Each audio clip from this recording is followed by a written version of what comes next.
When I saw the bishop's face, shiny like polished wood and frozen in a twisted smile, I knew I should have run. That was the first moment I realized the old stories might be true. But let me explain how it happened. People in my town used to talk about the varnished bishop. They said he disappeared during a church fire 30 years ago. No body, no bones, nothing. But what made the story scary was the rumor that his skin was preserved, like he had been dipped in some kind of thick, glossy coat right before he vanished. Kids joked about it, adults dismissed it. I never believed any of it. Until the night we opened the old basement. I work as a night cleaner at a small community center.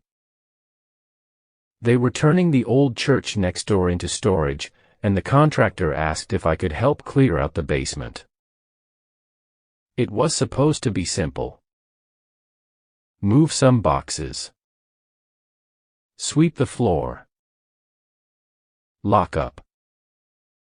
I wasn't prepared for what I found.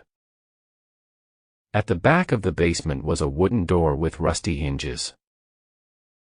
Nobody had touched it in decades. The padlock was so old it fell apart when I pushed it. The moment the door opened, a strong smell hit me, thick, chemical, like old paint mixed with something sour. My flashlight flickered, which didn't help. Inside the room, everything was covered in a thin layer of dust except for one thing. A tall, human-shaped figure wrapped in cloth, standing upright in the corner. I thought it was a statue. I wish it was. I walked toward it slowly, feeling the air grow heavier. I don't know why I didn't leave. Curiosity, maybe.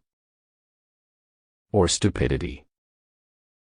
Right when I got close enough, a rat ran behind me. I jumped, and my elbow hit the figure.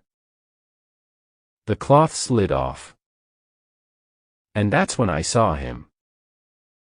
The bishop. His skin was dark and shiny like he had been dipped in varnish. His robe had stiffened into a hard shell. His eyes, God, his eyes, were open, wide, and glassy. He looked alive. Not fresh, not rotten. Just preserved, like something expensive kept on a shelf. And worst of all, his mouth was open just a little. As if he had tried to scream. I froze. I couldn't breathe. I couldn't look away. He didn't look dead. He looked paused. Right when I turned to run, I heard slow footsteps upstairs. Heavy ones.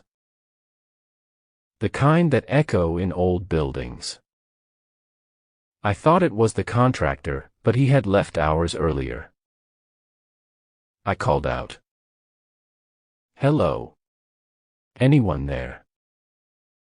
The footsteps stopped. Then started again. Coming down the stairs.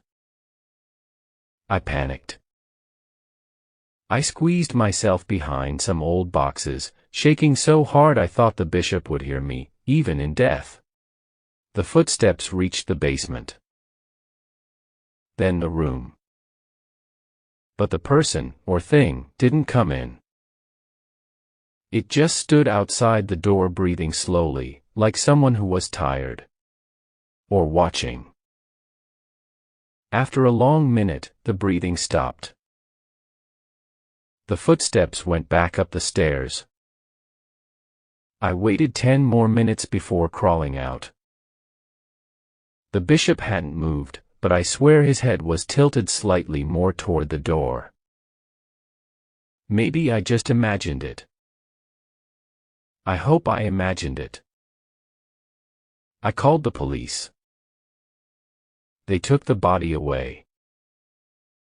The report said his skin was coated in a protective sealing agent and had somehow stayed preserved for decades. They said they found scratch marks on the inside of the basement door, like someone had tried to get out from the other side. They said he must have collapsed there during the fire. But none of that explains the breathing, or the footsteps, or why he was standing upright, like someone had placed him there. And definitely not why his eyes were open. That happened 3 weeks ago. Since then, I've been hearing things at night.